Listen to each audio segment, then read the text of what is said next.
বৈশ্বিক যুদ্ধ পরিস্থিতির কারণে যে ক্রাইসিস তৈরি হয়েছে, এটি আমাদের জ্বালানি, আমাদের অন্যান্য অনেক কিছুতে প্রভাব ফেলেছে। আত্মশুদ্ধির কথা বলেছিলাম, এটার আসল এবং প্রকৃত রূপ এবং চেহারা ফুটে ওঠে আমাদের রাস্তাঘাটে, আমাদের অফিস আদালতে, বিশেষ করে এই গত কয়েকদিন ধরে খুব দারুণভাবে ফুটে উঠেছে আমাদের পেট্রোল পাম্পগুলোতে।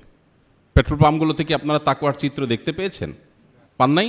পেট্রোল পাম্পের যে বিশাল লাইন, এই লাইনের মধ্যে অনেকেই আছেন তার একান্ত প্রয়োজন থেকে লাইন দিয়েছেন, আবার অনেকেই আছেন লাইন দিয়ে কিছু পেট্রোল নিয়ে পাইপ দিয়ে সেটা বোতলে, ড্রামে, বাসায় নিয়ে ভরে আবার এসে লাইন দিয়েছেন। তাহলে এখানে কি আপনি তাকওয়ার চিত্র দেখতে পান না? কি বলেন? এই যে বিশাল বড় লাইন, এই লাইনের সবটুকু তো সত্য না। সবটুকুই সত্য? বরং বড় অংশ মিথ্যা। সত্যি এতগুলো মানুষের তেলের দরকার নাই। যতটুকু দরকার আছে তার চেয়ে বেশি সে নিচ্ছে। কেন? কারণ তার ভয় যুদ্ধ পরিস্থিতি, তেল যদি শেষ হয়ে যায় কি করব, বাসায় নিয়ে একটু আমি জমায় রাখি। এই লোক নিজেকে ইমানদার বলছে, এই লোক নিজেকে মুত্তাকি বলছে, সে কিন্তু তেল নিয়ে জমায় রাখছে। সে জানে নবী সাল্লাল্লাহু আলাইহি সাল্লাম বলেছেন, লা ইয়াহতারকিরু ইল্লা খাতি, যে কোনো পণ্য মজুদ করে রাখে, সংকট সৃষ্টি হয় তার ফলে, এ ব্যক্তি অপরাধী। সে জানে আল্লাহর উপরে ভরসা করতে হয় ইমানদারের, তারপর সে জমায় রাখছে। এই যে আমরা এতক্ষণ তাকওয়ার কথা বললাম, যা দেখেন এই লোক তারাবির নামাজও পড়ছে, রোজাও আছে, মাশাআল্লাহ। রোজা রেখে উনি যে কাজটা করছেন, এই কাজটা কি রোজার সাথে সঙ্গতিপূর্ণ? তাহলে ইফতারের আগে বসে থেকে লাভ কি? খান, ক্ষুধা পেটে আছে, এত সুন্দর খাবার আছে, কেন কি দুঃখে খাচ্ছেন না? আপনাকে যে আল্লাহ নিষেধ করেছেন মজুদদারি করতে, সেটা তো আপনি করলেন সারাদিন। তাহলে ইফতারের সময় নাটক করে লাভটা কি? এই অভিনয়ের মানেটা কি? যে আল্লাহ আপনাকে সূর্য ডুবার আগ পর্যন্ত খেতে নিষেধ করেছেন, সে আল্লাহ তো আপনাকে ওই মজুদদারি করতেও নিষেধ করেছেন, বাট সেটা তো আপনি করেন নাই। ইন্টারেস্টিং বিষয় হলো, আল্লাহর আদেশ নিষেধের যৌক্তিকতা, যথার্থতা, প্রয়োজনীয়তা আমরা বাঁটে পড়লে খুব ভালো করে বুঝি, বাঁটে পড়ার আগ পর্যন্ত বুঝি না। গত কয়েকদিন ধরে বিভিন্ন সংস্থা আমার সাথে যোগাযোগ করছে, ফোন করছে, রিকোয়েস্ট করছে, ভাই মানুষকে একটু সতর্ক করেন যাতে বিদ্যুৎ সাশ্রয় করে, জ্বালানি সাশ্রয় করে, যুদ্ধ যদি আরও অনেক বেশি প্রলম্বিত হয় আমরা যেন দুর্ভিক্ষের মধ্যে না পড়ি, বড় বিপদের মধ্যে না পড়ি, আমরা যেন সাশ্রয়ী হই।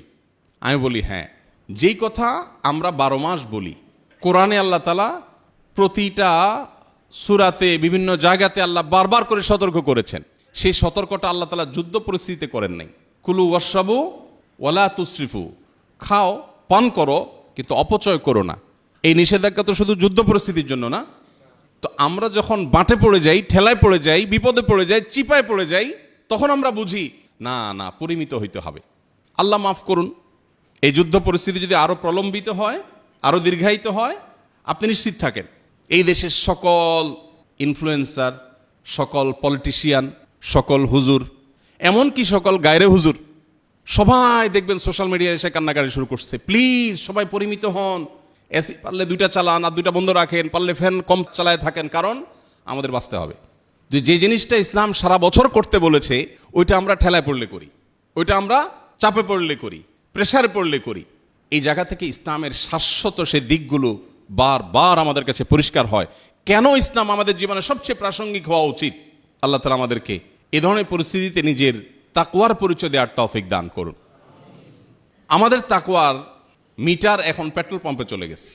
পেট্রোল পাম্পের দিকে তাকালে বোঝা যায় এই সমাজের তাকওয়ার চিত্র কি। বিভিন্ন মিডিয়াতে আপনারা দেখতে পাচ্ছেন যে অনেকের বাসাবাড়ি এখন মিনি পেট্রোল পাম্প, বাসাবাড়িকে মিনি পেট্রোল পাম্প বানায় ফেলছে। এই পরিমাণ তেল আনছে, আয়না ড্রামের পরে ড্রাম ভরে রেখে দিচ্ছে।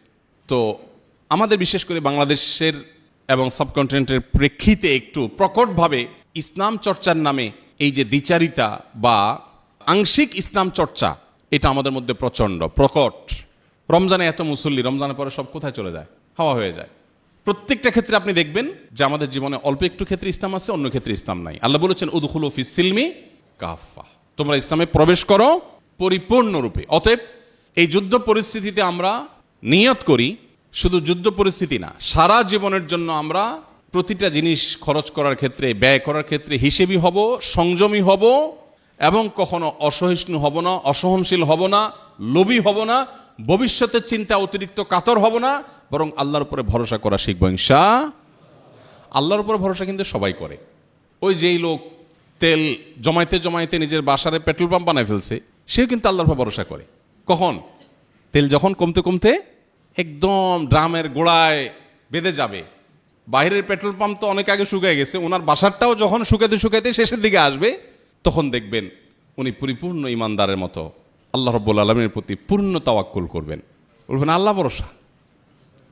এতক্ষণ তেলের ভরসা ছিল, বাকিটা আল্লাহ ভরসা।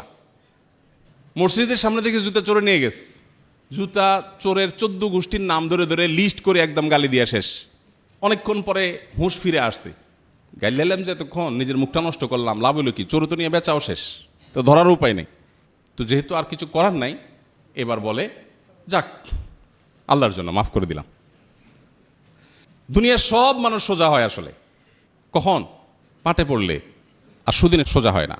আমাদের কাজ হলো ভালো সময় সোজা থাকা। আমরা অন্তত শপথ করি, সংকল্প করি, আমরা অসংযমী হব না ইনশা, আমরা সহনশীল হব ইনশা, চেষ্টা করবো তো ইনশাআল্লাহ।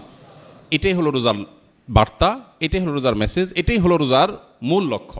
সেটা যেন আমরা অর্জন করতে পারি। আল্লাহ তাআলা আমাদের সবাইকে তৌফিক দান করুন।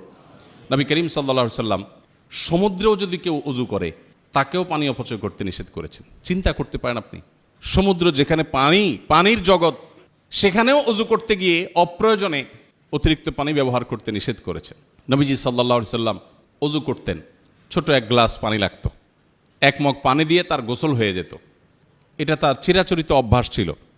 আমরা যে পরিমাণ পানি অপচয় করি এই আধুনিক এই পৃথিবীতে, আমরা অনেক ক্ষেত্রে খুব ভালো মানুষ, আমরা মাশাআল্লাহ একটা পাখির কষ্ট সহ্য করি না, অনেক মানবিক। কিন্তু আল্লাহর এই সৃষ্টি পানি যে পরিমাণ নষ্ট করি আমরা, অজুতে যে পরিমাণ পানি টেপে আপনি খরচ করেন, একটা বালতিতে ধরে রেখে দেখেন যে ওইটা দিয়ে কয়েকজনের গোসল হয়ে যাবে।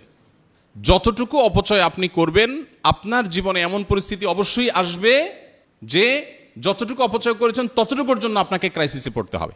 এই জন্য শুধুমাত্র যুদ্ধ পরিস্থিতিতে না, আসুন আমরা নিয়ত করি, বিদ্যুৎ হোক জ্বালানি হোক, এগুলো ব্যবহারে আমরা সাশ্রয়ী হব, আমরা সংযমী হব, অপচয় করব না, অপব্যয় করব না, চেষ্টা করব তো ইনশাআল্লাহ।